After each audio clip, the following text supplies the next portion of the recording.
So, dearest one, you are wanting to know something about the benefits, the attributes, or as you call them, the colors of that which is the sexual propensities in the human. Let us go first to the idea of what it has become, and then we'll sort of backtrack.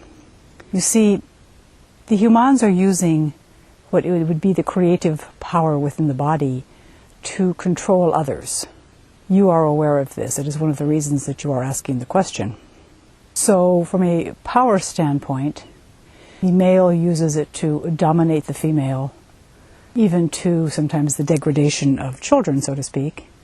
And the female uses it to entice the male so that she may be supplied for. And we are simplifying things here for the benefit of just sort of recapping this, if you would. This is not what the sexual attributes are actually intended, as you know. And if you backtrack it a bit, you will see that over the decades and eons of time, it has actually swung like a pendulum from one side to the other. And we are talking about this on a physical standpoint, you know. The male now is the dominant, the patriarch, so to speak, is the dominant, and then the female at one time was the dominant and was the ruler, and it was a very matriarchal society, and that scared the males, so the males made sure that they became the dominant ones and have used this through their physical strength. So you see a propensity within the male to dominate, to use force, use physical, muscular force to enable a taking of the female or in any way that he can. And many of the ads, many of the movies, etc., that are being created in these days are accentuating this. And this has gone on for millenniums. This is not just something that is happening in this present day and age, you see. So if you go back and you trace it back and back, you will see that it swings back and forth between the male and the female over the thousands and thousands of years. So it is not only in the way that you are viewing it in this time. It is not only in the dominance of the male as the divine feminine is becoming more and more prevalent and becoming more that of which others seek. It is becoming sort of a awareness within the populace that the dominance of the male vibration is not leading to sustainability within the culture. And this will change the sexual attributes as well. So let us go back a bit to some of the beliefs that are held within the different tenets, you know. There is this idea that within the Christian faith, you know, that the male was created by the God, the eminence, as the Christians call God, and the beginning of that was where Adam was created, and then he needed a helpmate, so Eve was formed from his rib, and this was to create a subservient position within their relationship. Well, that isn't actually what happened. It had much more to do with the DNA of the two beings being manipulated in such a way that one was male and one was female, rather than being androgynous, which is definitely a possibility.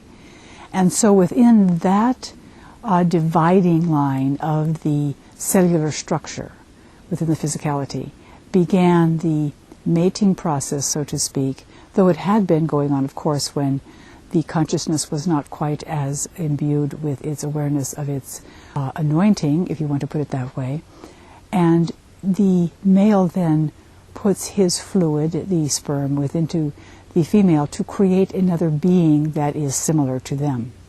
Now, one of the questions that you asked the transmitter, our chancellor, was what happens with that?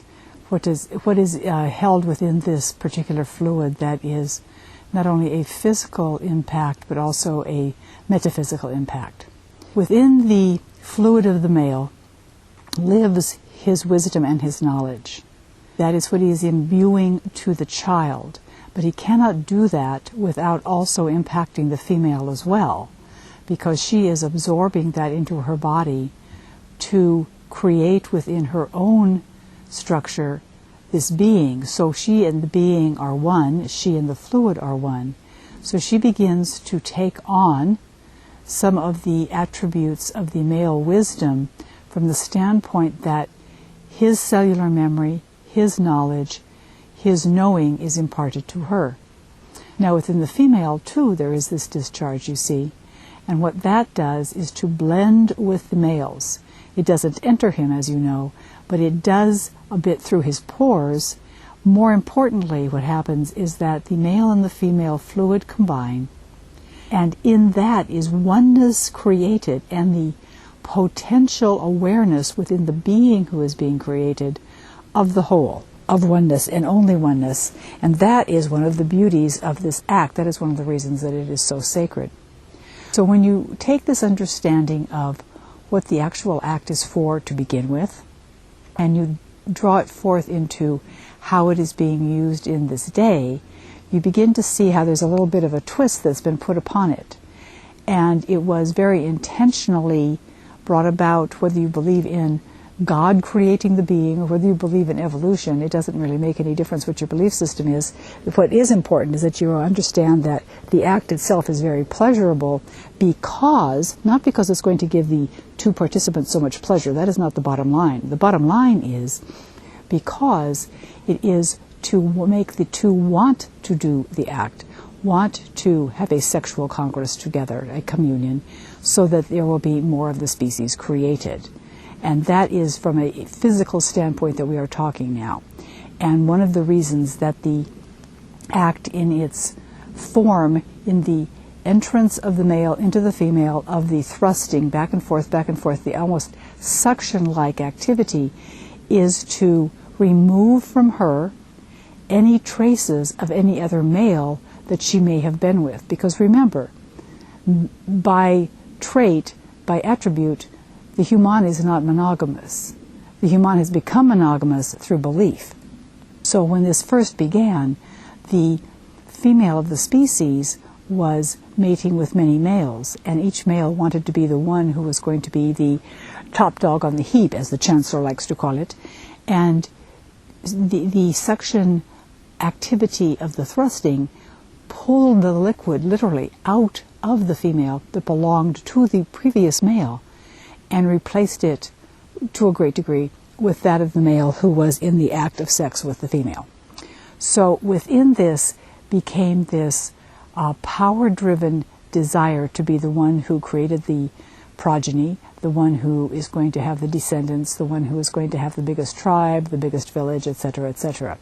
And you can see it in this day and age in politics in different countries, and the way things are just basically set up to make that which is the strongest, that which is the one who is making the loudest noise and bringing about the greatest amount of commotion, so to speak, much like the sex act itself, the one who is going to be the ruler. So within that is the basis of what is happening physically. And you asked about colors.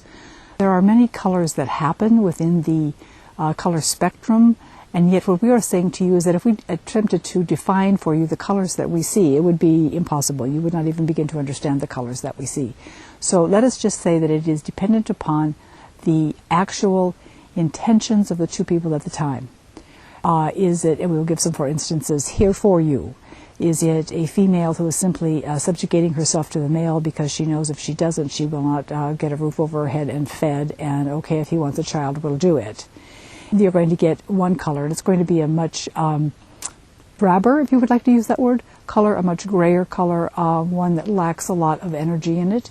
If you have two people who are feeling like they are caring about each other very, very much, they want to create a child very much, or they simply want to show each other how much they adore each other, you're going to have vibrant rainbow hues. You're going to have purples and explosions of red and streaming yellow and verdant green. They're all going to come out in different fluctuations as the two of them combine their essences together.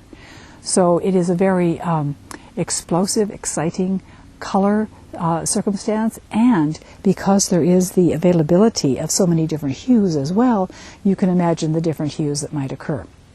So we've kind of touched on the physical here a bit. Now we're going to go into more about the etheric side, the emotional side, the mental side we will also touch on. But the etheric side is the side that is the side you want to put your attention upon, you see. Because within the etheric side of the sexual act is the actual condoning within yourself that you are an emanation from eminence as we stress so strongly.